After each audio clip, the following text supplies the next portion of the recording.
আসসালামু আলাইকুম, সবাই কেমন আছেন? ভালো আছেন? আজকে আমি পাস্তা পাকাইতেছি।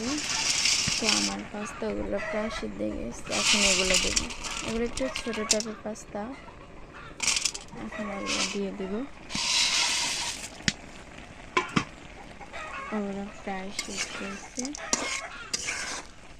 ছোটোগুলো সিদ্ধ হইতে সময় লাগে না, অল্পক্ষণ লাগে। ওকে, আমার পাস্তা সিদ্ধ করা শেষ।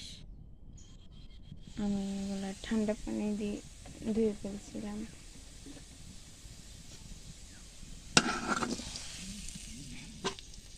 এখন আমি ভাজবো।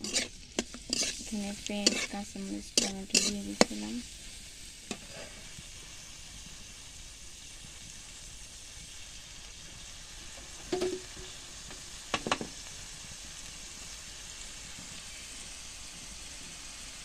আমার স্বাদ মতো লবণ, পরিমাণে মতো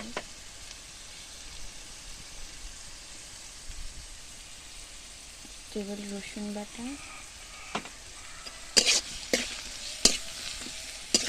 আমি কোনো রাঁধুনি না, আমি যা রান্না করি তাই ভিডিও করি।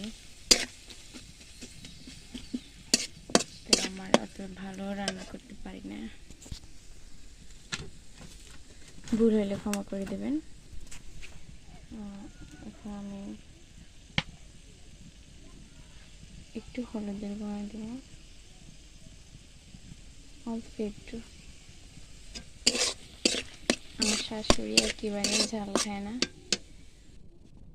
তাই ঝাল দিব না। এখানে আমি জিরা গুঁড়া দিয়ে দিলাম। জিরা, ধনিয়া, গরম মশলা সব কিছু একসাথে চুরানো এখানে মিক্স এখানে আছে। আমার এগুলো একটু ভাজা হোক। আমার মশলাটা কষানো হয়ে গেছে। এখন আমি ডিম দিয়ে দেবো। ডিম, আমার ডিম দেওয়া শেষ। আমি এখানে একটা ডিম দিচ্ছি, আপনারা চাইলে 2টা 3টা ডিম দিতে পারেন। আর এই যে আমার পাস্তার ফাইনাল লুক। আসলে যদি ধনিয়া পাতা আমার কাছে থাকতো, ধনিয়া পাতা দিলে আরও সুন্দর কালার আসতো। ধনিয়া পাতা দিলে আসলে আরও মজা হয়। আপনাদের কাছে থাকলে আপনারা ধনিয়া পাতা দেবেন অবশ্যই, আর একটু টমেটো সস দেবেন,